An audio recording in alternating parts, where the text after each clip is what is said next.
Geração Jornal, sexta-feira, boa noite. Apoio do Governo. O BPC começa segunda-feira a atender empresas afetadas pelos atos recentes de vandalismo.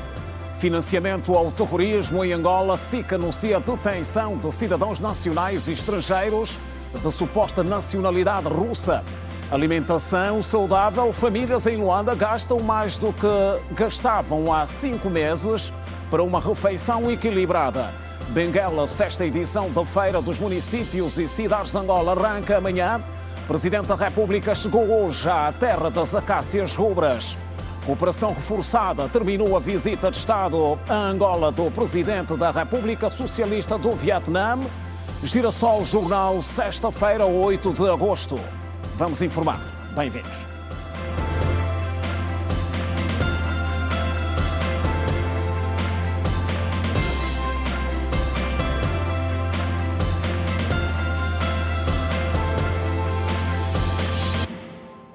Outra vez, boa noite. A partir de segunda-feira, dia 11, as empresas afetadas pelos atos de vandalismo e pilhagem registrados recentemente em Luanda já podem submeter o processo de solicitação ao Banco de Poupança e Crédito, na sequência da garantia do Executivo, que disponibilizou uma linha de crédito de 50 mil milhões de kwanzas para o efeito.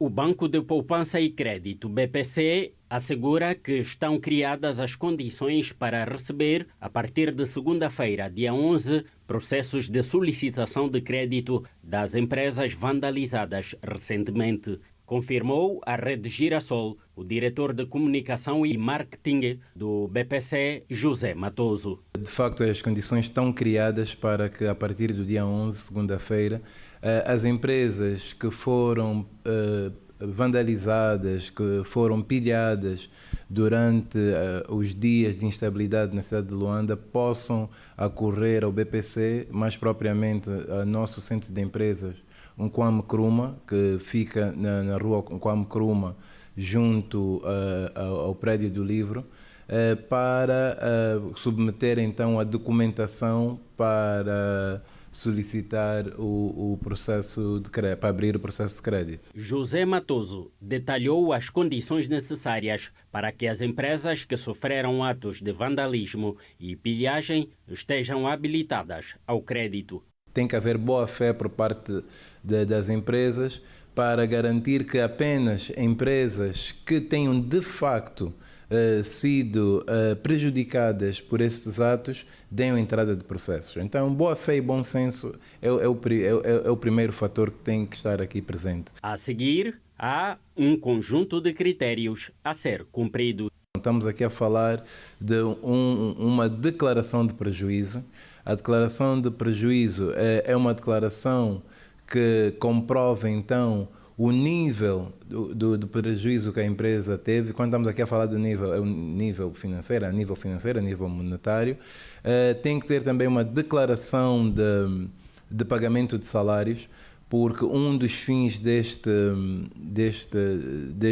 crédito, ou desta linha de crédito, é o de garantir que aquelas empresas que perderam a capacidade de pagar o salário dos seus trabalhadores acedam então a este financiamento para, durante o período de 3 meses, consigam então honrar com o seu compromisso de pagar os salários, garantindo então que estão também a envidar esforços para reconstituir a sua atividade. E por fim, temos também uma declaração de danos. A declaração de danos é uma declaração que é passada pela Polícia Nacional, seja pelo Comando Nacional ou pelos comandos municipais, que comprove que estas empresas foram então alvo de danos nos dias de instabilidade e conforme declararam nos outros documentos, não é? Outro fator importante é também ter a situação fiscal regularizada. Designado pelo Executivo, o BPC é a instituição financeira que vai operacionalizar a linha de crédito de 50 mil milhões de kwanzas e uma outra de 25 milhões de dólares para o apoio à importação de equipamentos e outras mercadorias. É um processo que tem um certo grau de complexidade porque é novo. não é? É algo que o banco nunca fez. Apesar de fazer parte das atribuições de uma instituição financeira bancária, a contratação, a disponibilização de serviços de crédito, a disponibilização de serviços de pagamentos sobre estrangeiro, nestes moldes nunca foi feito. Por quê? Porque é uma situação emergencial, não é? E, obviamente, alguns dos critérios usados nas operações normais aqui não poderão ser usados sob pena de impactar naquilo que é o prazo estipulado no decreto presidencial, que é de 20 dias para cada operação. BPCE começa a receber pedidos de crédito das empresas vandalizadas na próxima segunda-feira, dia 11. Lembre-se, dados oficiais apontam para 162 empresas que sofreram atos de vandalismo e pilhagem.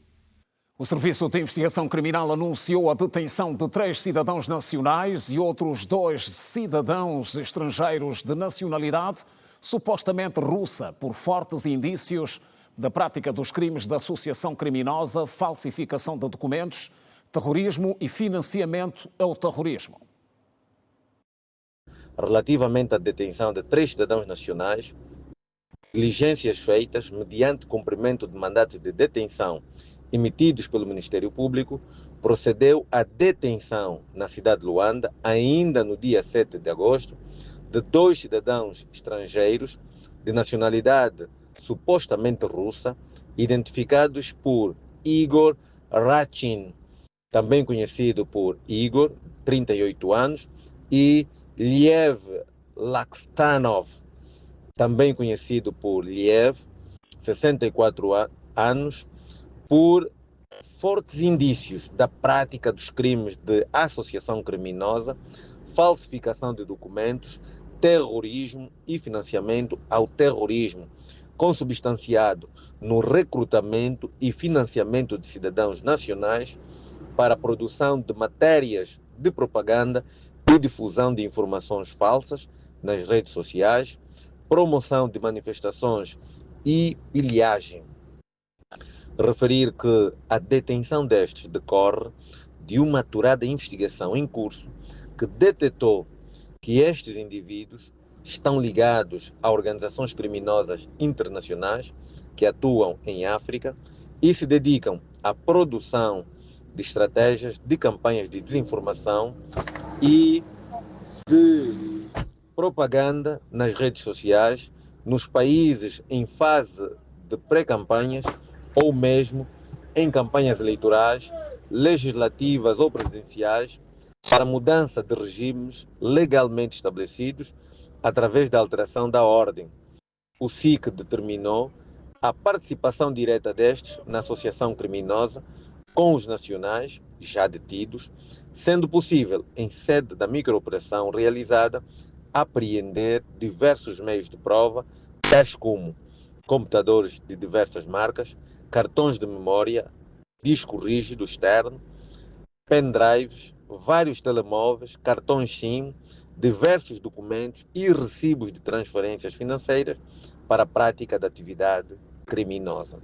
Foram também apreendidos valores monetários em dólares norte-americanos, kwanzas e rublos, moeda russa.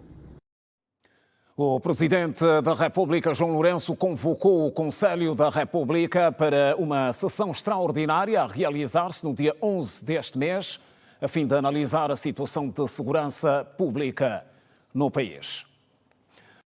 Uma nota da Secretaria de Imprensa do Palácio Presidencial. A reunião terá início às 10 horas na sala de reuniões do Conselho de Ministros.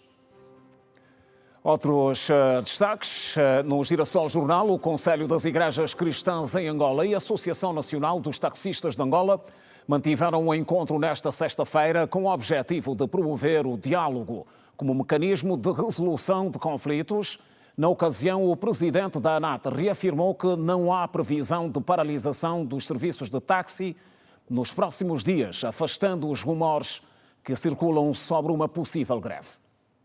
Durante o encontro, realizado na sede do Conselho das Igrejas Cristãs de Angola, entre a ANATA e as organizações religiosas do país, destacou-se a importância de se manter canais de comunicação abertos, sobretudo em momentos de tensão social, garantindo um clima de paz e entendimento entre os operadores de táxi e os órgãos de governação, tal como disse Luís Nguimbe, líder do Fórum Cristão Angolano. Estamos com os taxistas, vamos continuar a trabalhar com outros grupos, entre políticos, grupos da sociedade civil e, é claro, por fim, colhidos esses subsídios todos, vamos trabalhar com o próprio Executivo, ao quem nós confiamos com o nosso voto colocado na urna, para gerir o país. O presidente da Associação de Taxistas Angolanos, Francisco Paciente, aproveitou a ocasião para reafirmar o seu posicionamento em relação à não paralisação dos serviços de táxi nos próximos dias,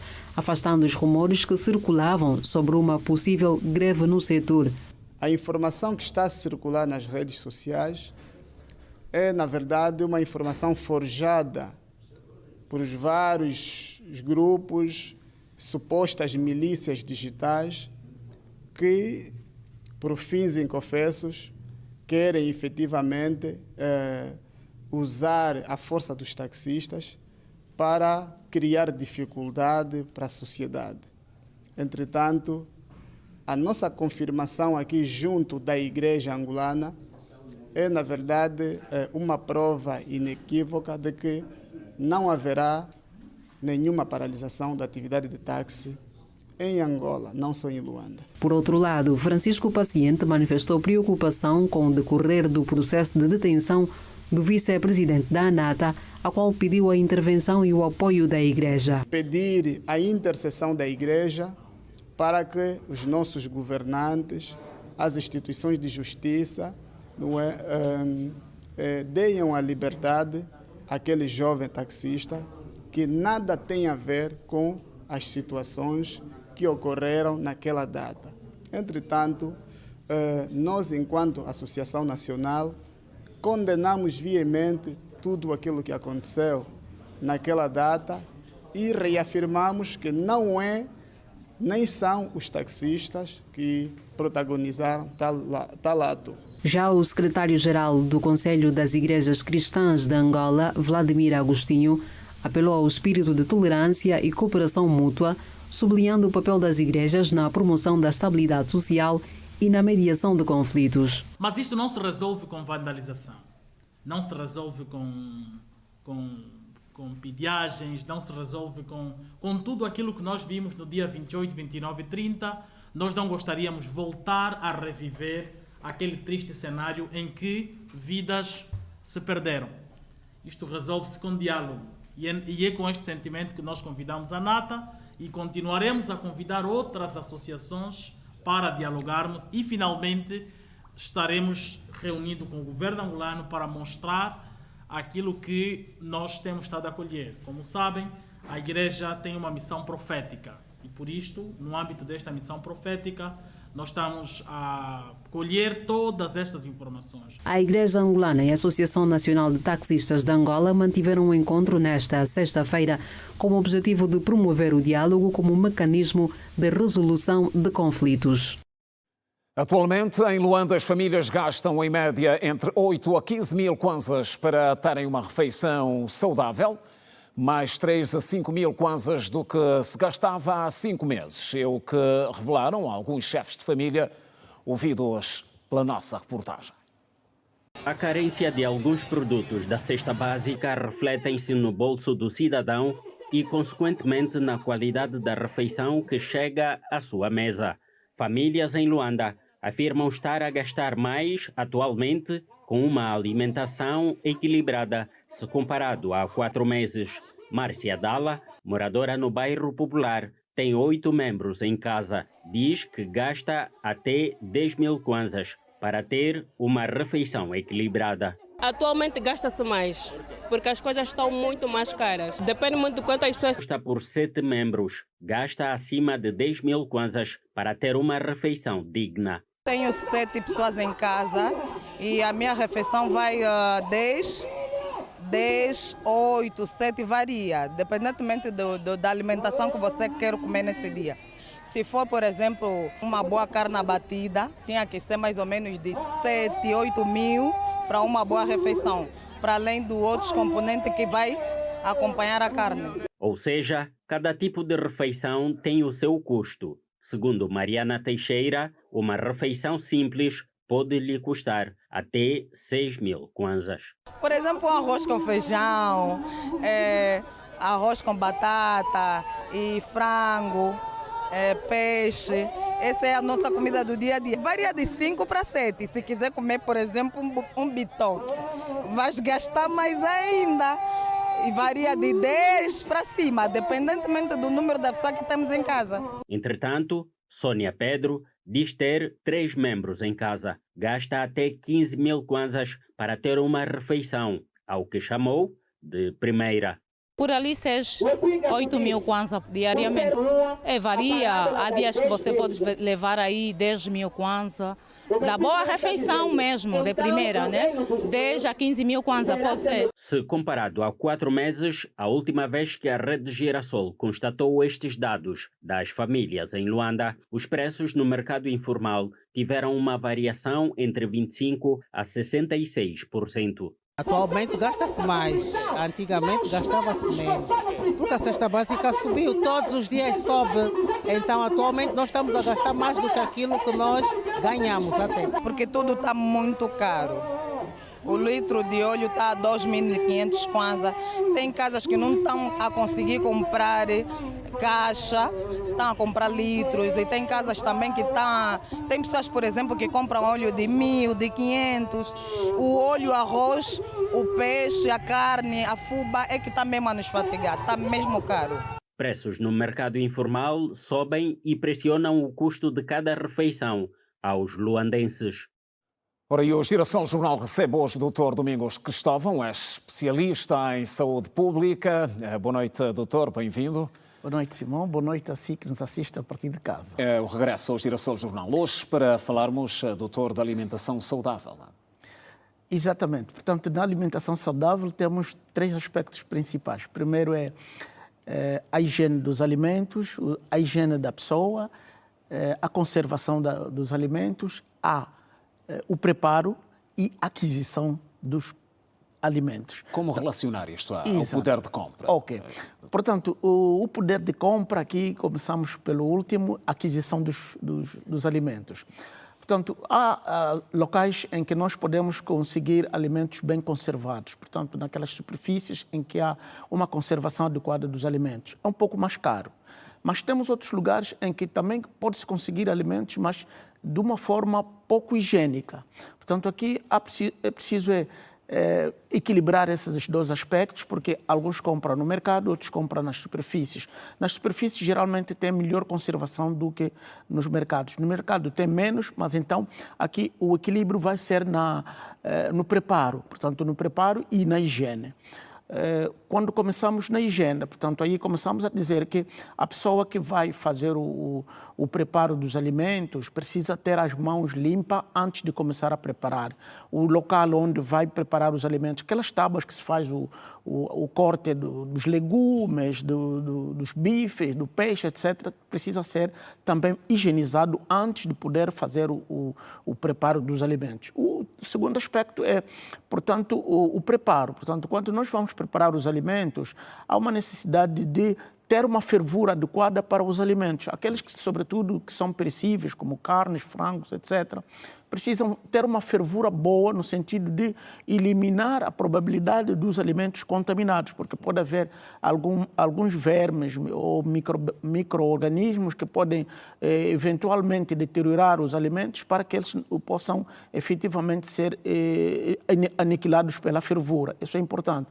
Nada, por exemplo, de carne mal passada, frango mal passado, ovos mal cozidos, etc. Esses aspectos precisam ser acautelados. Um outro aspecto é é também na preparação dos alimentos precisa-se ter uma tampa na panela, porque em determinadas casas existem lagartixas. Se uma lagartixa, por exemplo, cair por causa do calor, cair numa panela e ser cozida aí, isso vai ser uma catástrofe, porque a lagartixa é extremamente venenosa e aparece muitas vezes nas nossas cozinhas. Doutor, nós estamos num contexto em que as famílias têm o poder de compra baixo,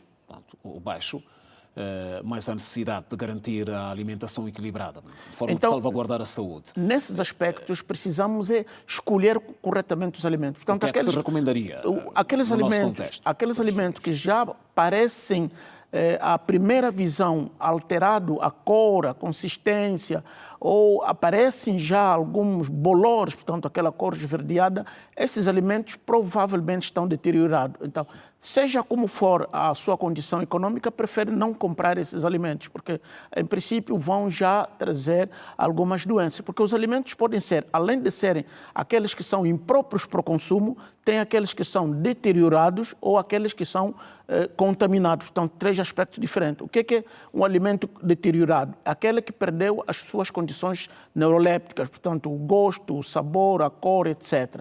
Contaminados são aqueles que têm, por exemplo, uma visão normal, portanto, a cor, a consistência, está tudo bem, mas lá dentro tem micro-organismos. E ainda o terceiro aspecto são os alimentos impróprios para o consumo. Aqueles que são, pela sua natureza própria, são venenos. Esses alimentos não devem ser consumidos. Portanto, aqui nós estamos a falar de qualidade dos alimentos. Mas também importa dizer que nos alimentos temos que ver também a quantidade de micronutrientes ou nutrientes. Portanto, aquelas quantidades que vão consubstanciar-se naquilo que nós chamamos de dieta, ou seja, quantidade de nutrientes necessários para o metabolismo humano de acordo com a idade e com a sua atividade que desenvolve. Por exemplo, para aqueles que trabalham ou que têm trabalho de exercício físico, portanto, estamos a falar aqui de construção civil, aqueles que precisam de exercer uma tarefa muito física, eles precisam de mais de gorduras, lípidos e açúcares. Portanto, esses macroelementos são necessários para o seu trabalho. Aqueles que desempenham funções intelectuais precisam mais de micronutrientes. Estamos a falar de frutas, legumes que têm vitaminas e sais minerais. Aqueles que têm atividade mista, então precisam também equilibrar esses alimentos. Por que acontece? O nosso consumo, doutor, é maioritariamente dominado por produtos do campo. Produtos do campo. Portanto, e em muitos casos expostos. Nos produtos de campo, portanto, os nossos alimentos provenientes do campo são, na sua maioria, produzidos de forma natural. Não tem nitratos, não tem poucos adubos, então esses alimentos são, na sua essência, saudáveis. Mas estão expostos a uma atmosfera tóxica. Mas os alimentos comprados ou congelados, importados, esses sim têm maior probabilidade de produzir doenças, porque elas são produzidas com uma rapidez, com nitratos, com hormonas que eventualmente nós não conseguimos detectar rapidamente, mas que são as principais causas de doenças metabólicas, como por exemplo o diabetes, hipertensão, portanto, a adiposa, ou seja, o engordamento, né? e os cânceres. Portanto, esses produtos são os que mais produzem esses bens. Os nossos alimentos do campo, consumidos de forma natural, têm muito pouca probabilidade de produzir essas doenças.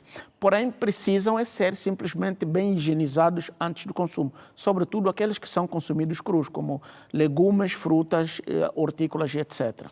Estamos a nos aproximar do fim de semana, doutor. É um período de confraternizações. As famílias investem um pouco mais na sua alimentação.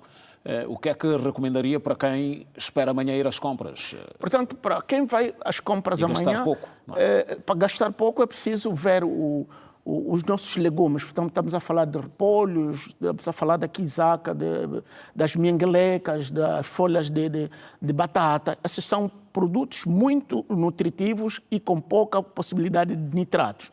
As nossas frutas, o abacate, a laranja, o limão, a melancia, são todas frutas que possuem grande quantidade de vitaminas e essas são essenciais para o crescimento, sobretudo das nossas crianças e para aqueles que enveredam em trabalhos intelectuais. Essas são muito importantes.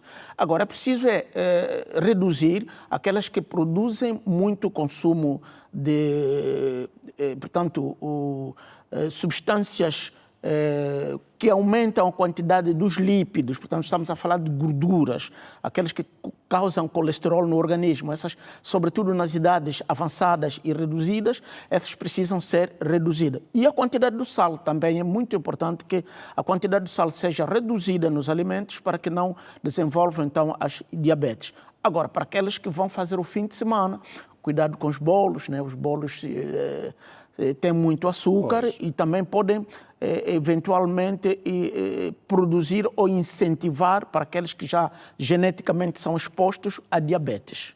Ora, Dr. Domingos Cristóvão, vamos agradecer, obrigado pelos conselhos.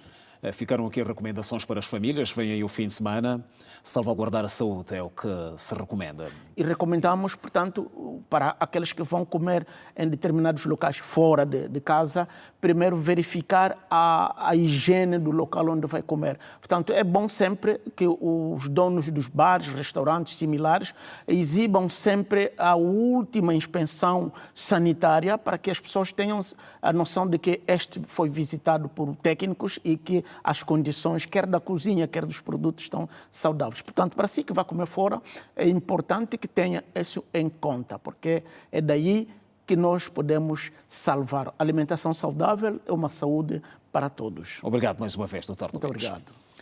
Ora bem, a província de Benguela acolhe o 11º Fórum dos Municípios e Cidades de Angola. O evento antecede a abertura amanhã da Feira dos Municípios e Cidades. O ato será prestigiado pelo Presidente da República. Seguimos para Benguela agora. Neste sábado, todos os caminhos vão dar ao Estádio Nacional de Umbaca na abertura da Feira dos Municípios e Cidades de Angola, que decorre de 9 a 11 de agosto. As administrações municipais mostram-se prontas para demonstrarem seus potenciais econômicos e culturais. O município de Samizanga apresenta uma série de coisas. Vai apresentar dança, apresentar cozinha, com comércio e falar do Samizanga, falarmos dos outros municípios, assim como Kazenga, Rangel e tantos outros. Nós trouxemos o máximo da nossa força, tudo quanto tem a ver com as nossas potencialidades agrícolas e turísticas. Muita banana, muita batata e muita mandioca. Neste momento somos a maior potência na produção da banana ao nível da região. É assim que nós trouxemos como grande destaque, portanto, a nossa banana. Os novos municípios, no âmbito da nova divisão político-administrativa, falam de suas participações à Feira dos Municípios e Cidades novo, de Angola. Nós trazemos aqui aquilo que, na verdade, são as nossas potencialidades. Temos aqui a destacar aquilo que é o que se transforma no município de Ilhambo. O município está mais virado na transformação de produtos agropecuários. Queremos aqui destacar das contraplacados, farinha de mandioca, que é derivado da mandioca, e também da água mineral. Temos também pequenas indústrias de água mineral que teremos o privilégio de apresentar ao mundo e ao país em particular aquilo que, na verdade, são as potencialidades do município de Ilhambo. Portanto, nós temos para este momento, essa jornada, apresentar fundamentalmente as nossas potencialidades viradas ao arroz e ao trigo. Portanto, nos 2 últimos anos, nós dedicamos um bocado, a nossa atenção esteve virada para essas culturas. Conseguimos, assim, trazer para o trigo, para a rota do trigo, a província de Benguela, que pouco se falava, e este ano nós tivemos a feliz experiência do arroz, que desta forma podemos assim dizer que o nosso chão tem tudo e permite-nos realmente resolvermos o problema da fome e a pobreza. Lembrar que a abertura da Feira dos Municípios e Cidades de Angola caberá ao Presidente da República, João Manuel Gonçalves Lourenço, neste sábado, no Estádio Nacional de Umbaca. O Presidente da República deslocou-se nesta sexta-feira à província de Benguela, onde vai presidir amanhã, como já fizemos referência, a primeira reunião extraordinária do Conselho de Governação Local. O chefe de Estado vai igualmente participar na cerimónia de abertura da sexta edição da Feira dos Municípios e Cidades de Angola. O regresso do chefe de Estado a Luanda está previsto para domingo.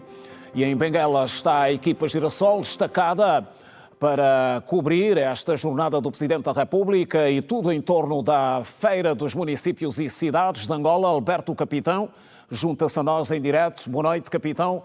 Como é que está a Benguela nesta altura?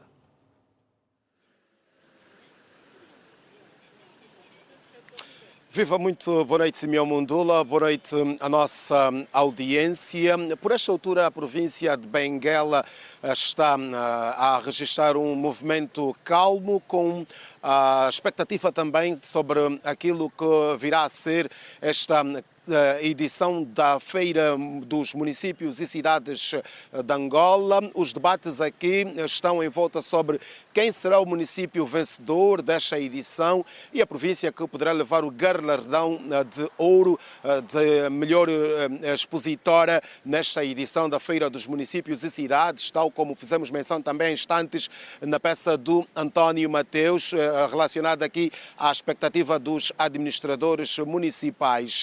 Quanto ao Presidente da República, dar nota que já está aqui em terras das Acácias Rubras. O Presidente da República chegou no fim da tarde de hoje e foi recebido no aeroporto internacional Paulo Teixeira Jorge por figuras do governo local e também do governo central. O chefe de Estado tem 2 eventos que vão marcar a sua presença aqui na província de Benguela, nomeadamente esta Feira dos Municípios e Cidades, que vai decorrer no estádio de Umbaca. O chefe de Estado vai fazer o corte inaugural da fita, vai também fazer uma visita guiada aos diversos stands que vão estar dispostos nesta feira. Estou a falar de stands dos 326 municípios, a olhar para aquilo que são os novos municípios que Angola ganhou com a nova divisão político-administrativa do país, ao contrário dos 164 anteriores. Depois, no período da tarde, o chefe de Estado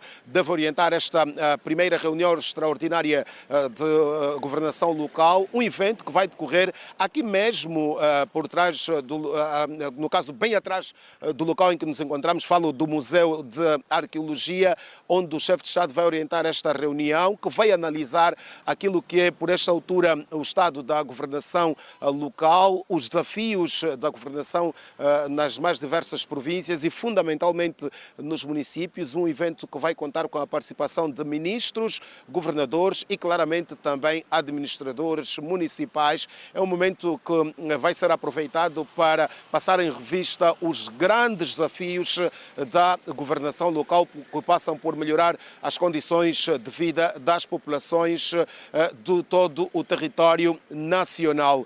Todavia, o dia hoje, aqui na província de Benguela, foi marcado pela primeira, no caso, a 11ª edição do Fórum dos Municípios e Cidades, que contou com a participação dos governadores provinciais e também dos 326 administradores municipais que analisaram vários assuntos e saíram mesmo desta reunião com recomendações que têm no centro das prioridades a melhoria das condições de vida das populações locais. Vamos acompanhar o trabalho do António Mateus sobre aquilo que foram as recomendações deste encontro.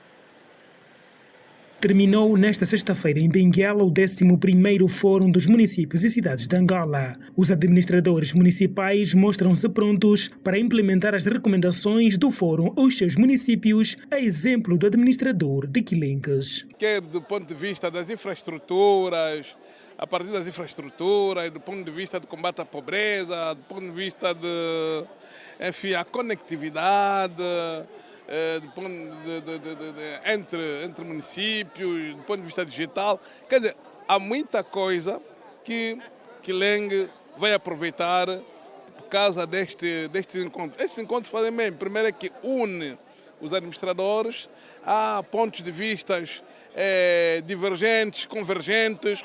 Então, isto é salutar para um país como o nosso. O momento serviu igualmente para a apresentação de preocupações, tal como ressalta o administrador municipal do Cubala, em Benguela, Paulino Banja. Vias de acesso, falando em particular do município do Cubá, é uma área em que chove com muita intensidade, então estamos com problema de vias de acesso.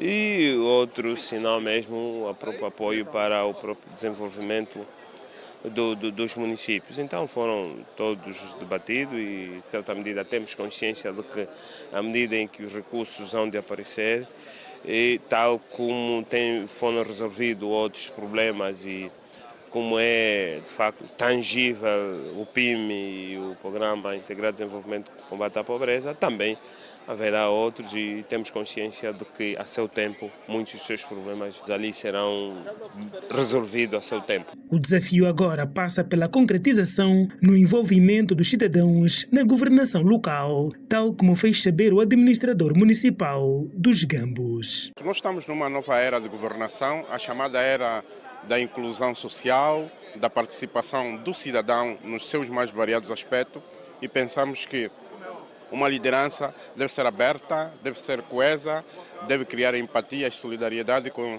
os governantes. O trabalho do António Mateus sobre as conclusões do 11º Fórum dos Municípios e Cidades, que acontece na véspera de mais uma edição da Feira dos Municípios e Cidades de Angola. Devo também dizer, Simeão Mundula, que mesmo durante este fórum, as conversas entre os administradores rondavam sobre aquilo que tem que ver com as expectativas desta feira, ou seja, cada um puxava a brasa para a sua sardinha, permita-me a expressão, dando nota de que estão todos preparados para vencer o galardão de ouro desta Feira dos Municípios e Cidades, que é também já considerada uma festa da governação local. Nós tivemos também a oportunidade de passar pelo estádio de Ombaca, onde estão a ser montados digamos que de forma pormenorizada, os stands para esta feira, que deve abrir por volta das 8 horas e depois então da inauguração oficial que vai ser feita pelo Presidente da República, vai estar aberta ao público para visitas e o contacto direto com os munícipes e administradores dos 326 municípios deste território que se chama Angola. Então, aquilo que podemos avançar por esta altura sobre o que se vive aqui em terras de Ombaca, no que tem que ver com estes eventos que marcam a semana aqui na província de Benguela. Os cumprimentos são de António Mateus, Josué Massuaco, Miguel Cristóvão e também do Alberto Capitão, a equipa de reportagem da Rede Girassol aqui na província de Benguela, para cobrir todas as incidências da Feira dos Municípios e Cidades e também da reunião de governação local que vai ser orientada pelo Presidente da República, João Lourenço, que está aqui em Benguela desde as últimas horas da tarde de hoje. Boa noite. Boa noite, saudações Alberto Capitão e continuação de bom trabalho. Benguela no centro das atenções nacionais. Está concluída a visita de 72 horas a Angola do Presidente da República Socialista do Vietnã. O estadista vietnamita cumpriu uma vasta agenda de trabalho, marcada por vários momentos que reforçam as relações entre as duas nações. A chegada ao Palácio da Cidade Alta, Long Kong, foi recebido pelo Presidente da República, João Lourenço, de quem recebeu cumprimentos de despedida, marcando assim o até breve, mas com todo o simbolismo que se impõe. No ato que marcava o último momento da visita oficial em Angola, foram entoados pela Guarda de Honra o hino da República Socialista do Vietnã.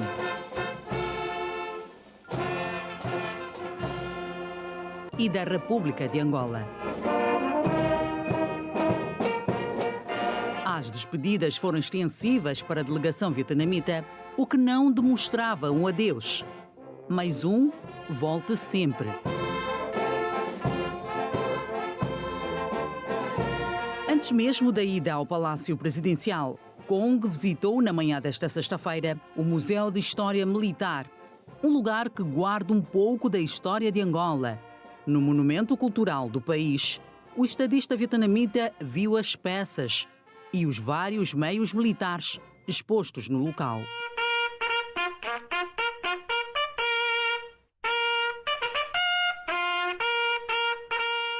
É um novo capítulo que começa a ser escrito, agora com olhos em outras áreas por explorar.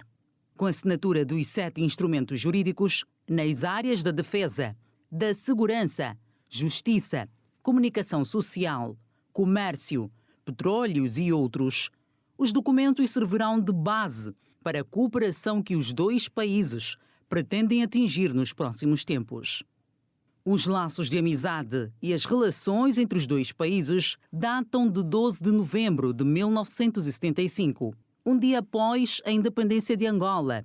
E por isso mesmo, esta visita coincide com a comemoração dos 50 anos de independência de Angola e o estabelecimento das relações entre os dois Estados. A intenção do Vietnã continuar a fortalecer a cooperação tradicional como a educação, formação, saúde e agricultura. As duas partes manifestaram interesse em ampliar as parcerias em domínios como a defesa, tecnologias de informação, ciência, transição digital e transição verde. A visita satisfaz os dois países e, com isso, o próximo passo será a visita oficial de João Lourenço ao Vietnã, um convite que foi aceito e que deverá acontecer em 2026. Os presidentes dos grupos parlamentares da Assembleia Nacional estiveram reunidos nesta sexta-feira sob a orientação da Presidente da Assembleia Nacional, Carolina Cerqueira, com foco na preparação das próximas reuniões plenárias agendadas para a próxima semana. A reunião orientada pela líder do órgão legislativo visou alinhar os últimos detalhes em torno das sessões que terão lugar na próxima semana. O ponto alto será a 7ª reunião plenária extraordinária da 3ª sessão legislativa da 5ª legislatura, agendada para o dia 13 de agosto, onde estarão em votação final global as propostas de alteração ao pacote legislativo eleitoral. Entre as iniciativas legislativas que serão submetidas ao crivo do plenário, destacam-se a Lei de Alteração à Lei Orgânica sobre as Eleições Gerais, a Lei de Alteração à Lei Orgânica sobre a Organização e Função da Assembleia Nacional durante o ano parlamentar 2024-2025. O plenário vai, igualmente, proceder à movimentação de deputados, assim como vai analisar e aprovar o relatório das atividades desenvolvidas pela Assembleia Nacional durante o ano parlamentar 2024-2025.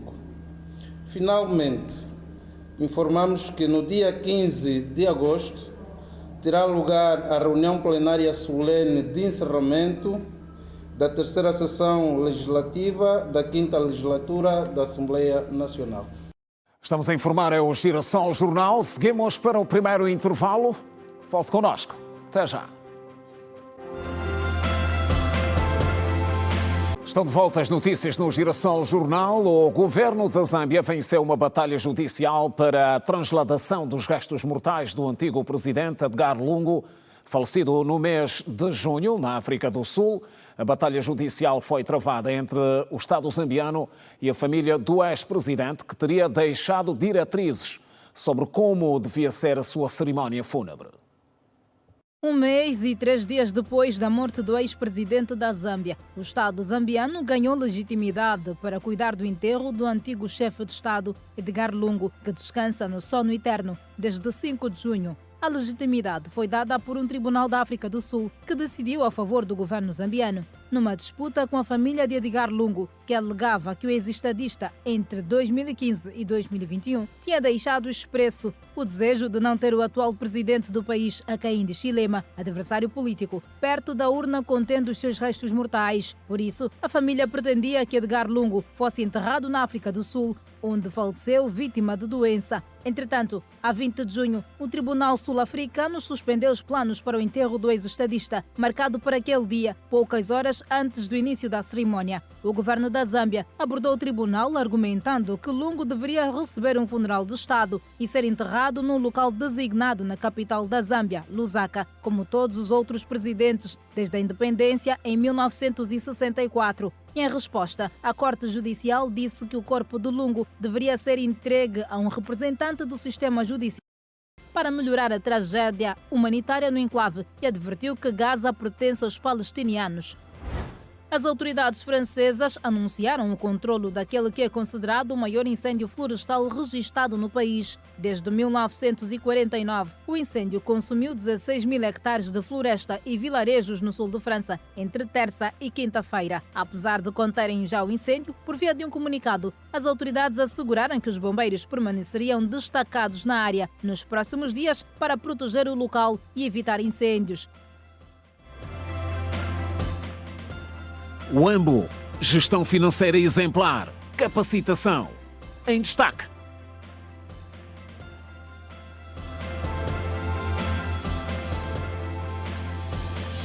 Falamos de desporto a seguir. A seleção nacional continua num ritmo bastante acelerado. A preparação para o Afrobasket 2025 que decorre em Angola começa nos dias 12, aliás, no dia 12 e prossegue até o dia 24 do mês em curso. Já faltou mais para o arranque da 31ª edição do Afrobasket, o maior evento da bola ao cesto do continente berço da humanidade. Enquanto se espera pelo dia do começo da prova, a nossa seleção continua a se preparar para bater 1 a 1 todos os adversários que terá pela frente para a concretização do sonho de voltar ao pódio. O pavilhão multiusos de Luanda foi mais uma vez o local escolhido para a sessão de treinos matinal desta sexta-feira, treino que durou cerca de 3 horas. Pepe Clarous, comandante da Armada Angolana, sublinhou que os trabalhos de preparação estão a correr como planificados, porém o nível competitivo desejado, este ainda não é satisfatório. Vamos com atraso, com muitas coisas, por culpa de haber começado tarde e porque outros jogadores, casi o 25% da equipa chegou muito tarde. E isto está penalizando a evolução que tínhamos que ter. Então, agora que estão, temos que treinar, porque senão as coisas não estão ao nível que deveriam estar ainda.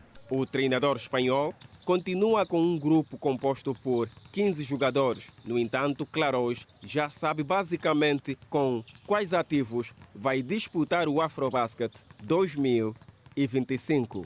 De 5x5. E bom, a gente trabalha forte, mas este desnível que há em termos físicos também chega um momento que é em termos tácticos e hemos de conseguir estar todos ao mesmo nível e quedam poucos dias, não é? Ainda mantém-se 15, mas a minha cabeça tenho 12,5. Antes tinha 13, hoje já tenho 12,5. Não é um dor de cabeça, é uma lástima para os jogadores que fiquem fora, porque é uma oportunidade jogar aqui em casa um Afrobasket, mas isto é alto nível e todos os jogadores tiveram o seu tempo para mostrar o que podiam oferecer à equipa e o jogador que fique dentro vai tentar ajudar e o que fique fora sabe que a próxima vez tem que chegar ainda mais pronto, não? Sobre as posições, Pepe Clarous garantiu que, nesta altura, a posição de base apresenta-se como a mais delicada, pois os adversários trarão bases com mais de 2 metros de altura, situação que escapa à nossa seleção. Temos tentado evoluir na posição de base, tentar ter um base grande, vamos a tentar conseguir que Luquene só jogue de base. Este ano em França estuvo 4 meses lesionado e agora ele se sentia mais cómodo jogando de base e penso que vai estar a um muito bom nível, não? mas claro, não é para ele o mesmo um jogador de 1,94 e 100 quilos que um jogador como o Gil de 1,70, ele diz 1,70, eu penso que menos, e 63 quilos, não é o mesmo, não? Então, penso que temos que aprender a evoluir não só esta posição, sino todas. Recordo que Angola é o recordista africano no que os títulos dizem respeito, com 11 troféus já conquistados. Nesta empreitada, o conjunto angolano vai atrás da 12ª conquista, coisa que nos foge desde 2013. O Petro de Luanda é a equipa angolana com mais pontos no ranking 2025 da CAF, divulgado antes do sorteio das competições africanas de clubes. Antes da realização das principais competições africanas a nível de clubes, a Confederação Africana de Futebol, CAF, divulgou o ranking 2025 para sabermos como estão os clubes em termos de desempenho. Vamos agora olhar para as equipas angolanas que aparecem no ranking de 75 equipas. A melhor classificação é a do Petro de Luanda, que aparece na 17ª posição com 27 pontos. A seguir, vem o Sagrada Esperança na 20ª posição com 16 pontos. Na posição 43, o Desportivo da Lunda Sul, com 5 pontos. Igualmente, na posição 43, vem o Bravos do Maqui, com 5 pontos também. A última equipa angolana que aparece é a Académica do Lobito, com 5 pontos na posição 63. Importa referir que o ranking de clubes é baseado na prestação das equipas nas provas interclubes sob o controle da CAF nos últimos 5 anos. É importante realçar que, para a disputa da vaga na Liga dos Campeões, Angola vai ter o campeão nacional, Petro de Luanda, e o vice-campeão Ilhate de Bengala. Para a Taça da Confederação, teremos o 1º de agosto, o terceiro colocado do Girabola. Menino de futebol que decorre aqui em Luanda. Acerto de contas no estádio dos Coqueiros entre dois conjuntos que bem se conhecem. O 4 de junho do Ambo entrou determinado para mudar o rumo dos acontecimentos, tendo em conta o desfecho da final do Campeonato Nacional passado. Se disputou no Ambo, triunfo que sorriu para a turma militar. A equipa afeta a polícia de intervenção rápida em dose dupla fez 2 golos ainda no primeiro tempo, por intermédio de Miraldina. No segundo tempo, o de Agosto estava disposto a dar a volta ao texto. No entanto, pecava na finalização. O conjunto militar do 1º de Agosto, então campeão nacional, perdeu por 0-2 e não terá chance de revalidar o título, enquanto o 4 de junho do Ambo vai jogar a final, marcada para sábado. No outro jogo do dia, o Petro de Luanda despachou os gloriosos da Huila por 2 bolas sem resposta e garantiu a passagem à final. Num jogo em que as duas equipas apresentavam um futebol repartido. No primeiro tempo, o Petro chegou ao golo inaugural por intermédio de Marisete, de cabeça, aos 40 minutos. Na etapa complementar, as tricolores ampliaram o score por intermédio de Caliani. 2-0 foi o resultado final. Com o triunfo, o Petro garante a presença na final do Nacional Feminino de Futebol pela primeira vez e vai defrontar o 4 de junho do Ambo. A partida acontece no sábado, às 15, na Baixa Antiga de Luanda, no Estádio dos Coqueiros. São as notícias no Geração Jornal. Voltamos a seguir. Já de volta com a atualidade, o mau estado da Estrada Nacional 120 na ligação entre os municípios do Chipindo, Galangue e Cuvango, na província da Huila, preocupa os automobilistas. São mais de 100 quilómetros de terra batida. Os buracos na referida via dificultam principalmente a circulação com motorizadas. O mau estado da Estrada Nacional 120 no troço Chipindo, Galangue, Cuvango, na província da Huila, preocupa os mototaxistas da região. Numa zona onde as motorizadas são o principal meio de transporte, os profissionais da classe queixam-se dos constrangimentos provocados pelos enormes buracos na estrada que não está asfaltada. Provavelmente a estrada está muito mal mesmo. Está todos os dias, porque não temos mais no sítio onde podemos passar, é a única nossa principal. Estraga mesmo, até tu vai ver que meus faróis já estão a mexer, sempre a furar por causa dos buracos. Os carros e motorizadas também, as pessoas andam mal e às vezes a pessoa também escapa de capotar um pouco. Ao longo do nosso percurso encontramos este jovem mototaxista com uma avaria grave no seu veículo e à espera de socorro há mais de 4 horas.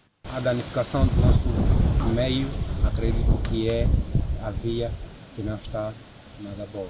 Os mototaxistas pretendem ver reabilitada a Estrada Nacional 120 no traçado Chipindo-Galanga-Cuvango, com 109 km, para facilitar a circulação de pessoas e bens na região. A estrada está mal mesmo. Nós queremos ajuda do governo para a estrada ficar mesmo boa. Essa estrada está muito mal mesmo, queremos uma ajuda. Essa aqui, para fazer bem, não precisa mesmo mais infarto, dependendo do nosso governo. O diretor provincial do INEA garantiu recentemente, numa entrevista exclusiva à Rede Girassol, que todas as estradas nacionais em mau estado e que passam pela Huila vão beneficiar de requalificação brevemente. Aquelas estradas todas que estão a carecer de cuidados estão programadas a sua intervenção. Logo que existam condições técnicas financeiras, elas iniciam.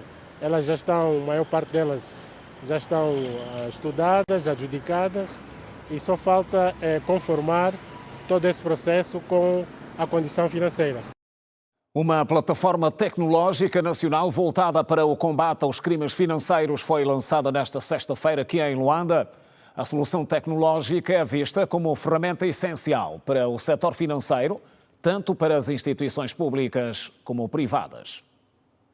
Pronto ao risco é o nome do evento estratégico que teve como objetivo apresentar a plataforma de sanções e de pessoas publicamente expostas. O programa tecnológico é considerado uma ferramenta essencial para o setor financeiro, tanto em instituições públicas quanto privadas. O administrador executivo do Instituto de Estudos do Controlo Interno das Instituições, Edson Zua, garante que a solução tecnológica é segura e já atua no mercado há mais de 5 anos. Ela ajuda a prevenir o combate ao branqueamento de capitais e financiamento ao terrorismo. Ela também ajuda a combater a corrupção, a fraude nas instituições, tendo em conta que não permite só ajudar as instituições bancárias, mas também permite ajudar as outras instituições dos outros setores, tendo em conta a conformidade da ética, a deontologia profissional no local de trabalho e porque também a nossa tecnologia tem um canal de denúncia que permite os colaboradores, parceiros, fazerem denúncia sobre quaisquer informações contrárias às instituições de que ela tem gerado alguma ligação. O partner do referido instituto explicou como funciona a plataforma. Quando há uma nota que contraria com a regra que o Banco Nacional estabelece, que é o caso, não podemos dar créditos a determinados indivíduos que são supostamente expostas, então a plataforma ela tem um mecanismo que dá o alerta ao operador não poder então fazer qualquer transação com essa pessoa exposta. Então, isto dá garantia também que realmente os operadores, tendo esse sistema, vai de encontro àqueles que são os objetivos do Banco Nacional de Angola. O administrador Edson Zua destacou a eficiência do programa tecnológico para as empresas. Primeira é que nós seguimos as regras nacionais e internacionais de uma tecnologia de compliance.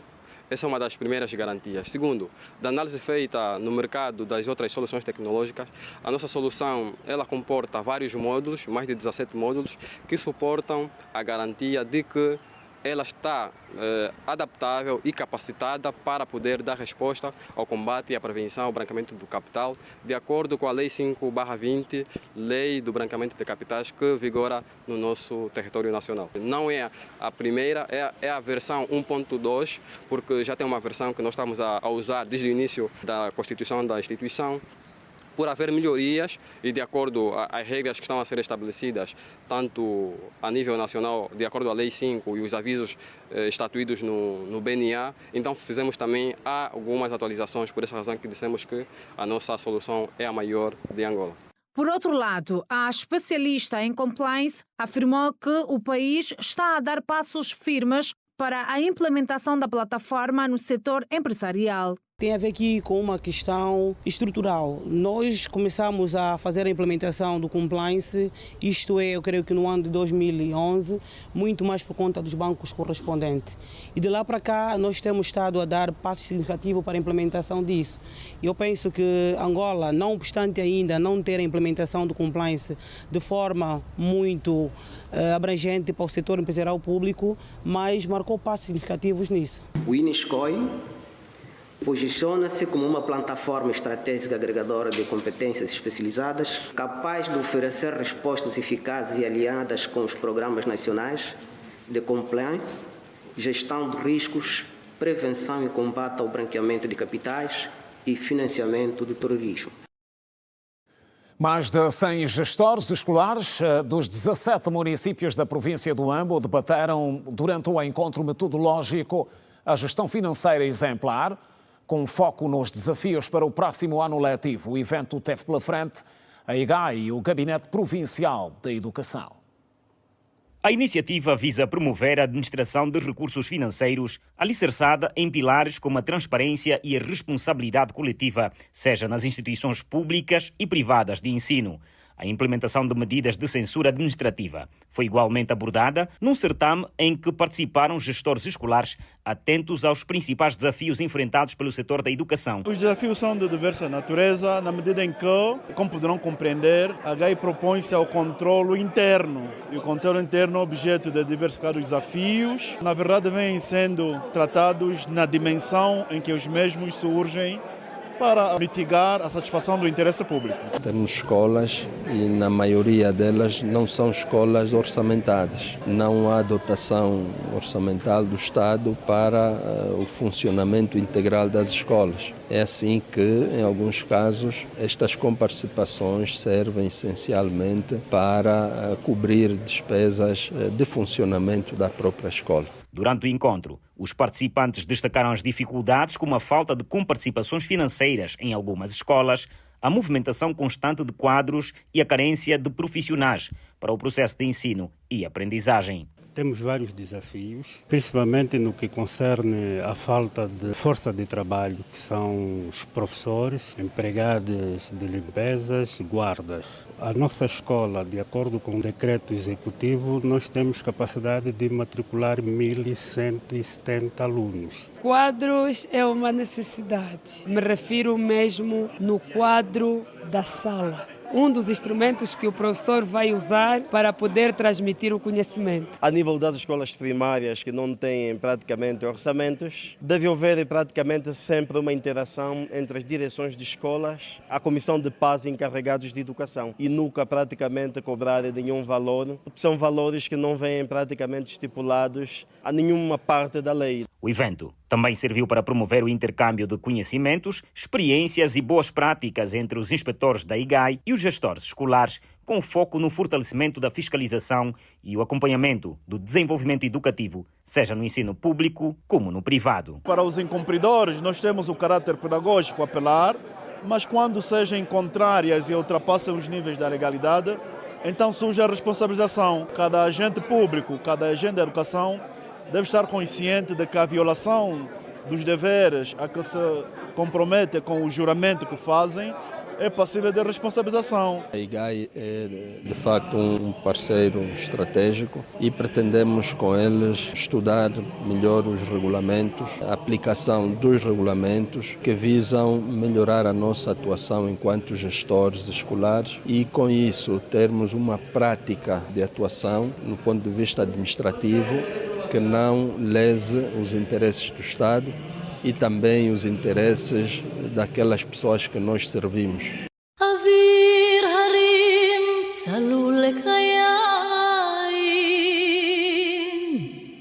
A cidade, chamada Santa, é citada no livro sagrado por diversas vezes.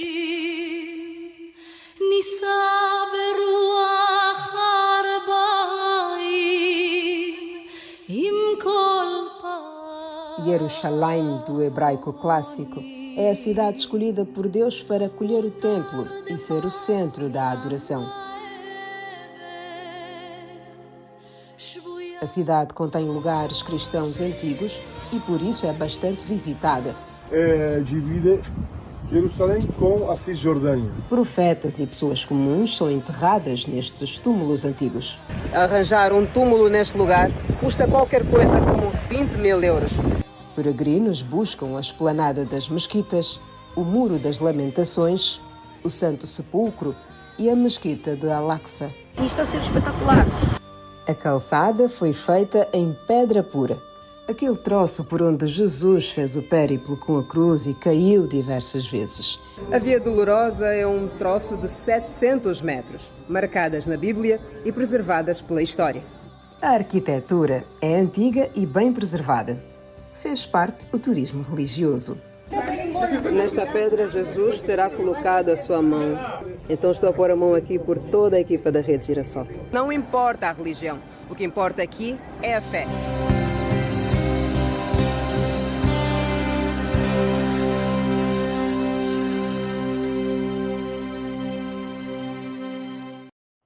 Não deixa de acompanhar na reportagem da semana Jerusalém, História, Cultura e Religião, às 21 pontualmente.